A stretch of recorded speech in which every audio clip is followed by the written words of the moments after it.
এদিকে যেভাবে মানে হচ্ছে কি জঙ্গি ধরা পড়ছে, কি মনে হচ্ছে যে এটা কি জঙ্গি ডেরা হয়ে উঠছে পশ্চিমবঙ্গ, আর সরকারের ভূমিকা নিয়ে কি বলবেন? প্রথম কথা হচ্ছে যখন এরা ধরা পড়ে তোমরা মিডিয়াকে হইচই করো, তারপরে ফলো আপ করো না কেন? এরা কোত্থেকে এলো, কার সাহায্যে ঢুকলো, কোথায় ডেরা বাঁধলো, তারপরে কি হলো? আমি তোমাকে জিজ্ঞেস করি, গত 10 বছরে যেসব প্রশ্ন করেছো মিডিয়াতে, তারা এখন কোথায়, কোন জেলে আছে, কোন কেসে আছে? সুতরাং হঠাৎ করে একটা খবর হলেই আমি তার মধ্যে কিছু বলি না।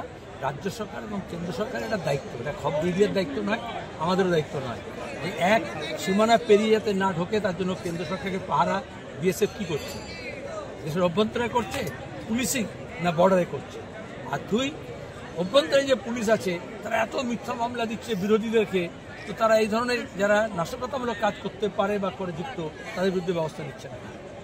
আচ্ছা, বলছি এখানে কালনা পৌরসভার পৌরপতিকে অভিষেক বন্দ্যোপাধ্যায়ের দপ্তরের নাম করে টাকা চাওয়া হয়েছে, তিনি হচ্ছে অভিযোগও করেছেন কলকাতায়। এমনকি কাটোয়া পৌরসভার পৌরপতিকেও একইভাবে দেওয়া হচ্ছে, হুমকি দেওয়া হয়েছে বলে।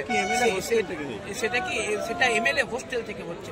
এ বিষয়ে এটা আসল না নকল সেটা নিয়ে দ্বন্দ্ব আছে। শুধু যেমন তোমরা মোবাইলে দেখবে এখন খুব পাও এরকম সাইবার ক্রাইমের, ব্যাংকের, ফ্রডের, সেটা জন্য সচেতনও করছে মোবাইল ফোনে, কেন করে? তেমন এরকম হচ্ছে। তাহলে এই যে দুটো ধরা পড়লো বা অভিযোগ আসছে, তার মানে আসলে আইপ্যাকের নাম করে, আমি নাম দিয়েই বলছি, কাগজগুলো সরাসরি নাম বলেনি, বলেছে একটা ভোট কুশলী সংস্থা, আইপ্যাক বা অভিষেকের দপ্তর ক্যামাক স্ট্রিট বা হচ্ছে বিভিন্ন এমএলএ, এমপি, মন্ত্রী, তৃণমূলের নেতাদের দপ্তরগুলো থেকে এই ধরনের কাজ হচ্ছে।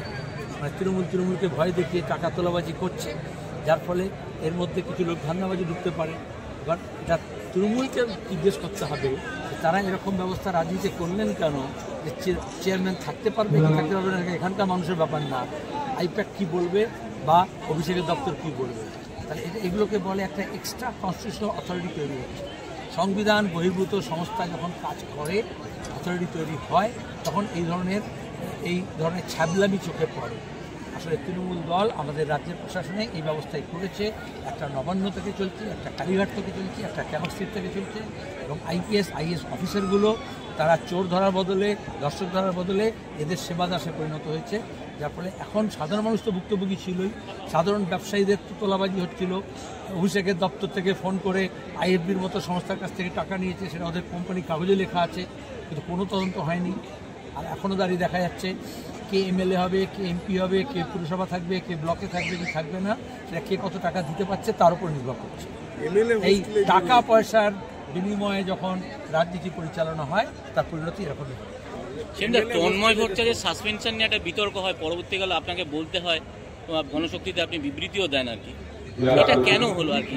এটা পার্টির নিয়ম অনুযায়ী যা হয়েছে, তো ওটা বুঝবে না, তার আগে সিপিএমের নিয়মটা পড়তে হবে।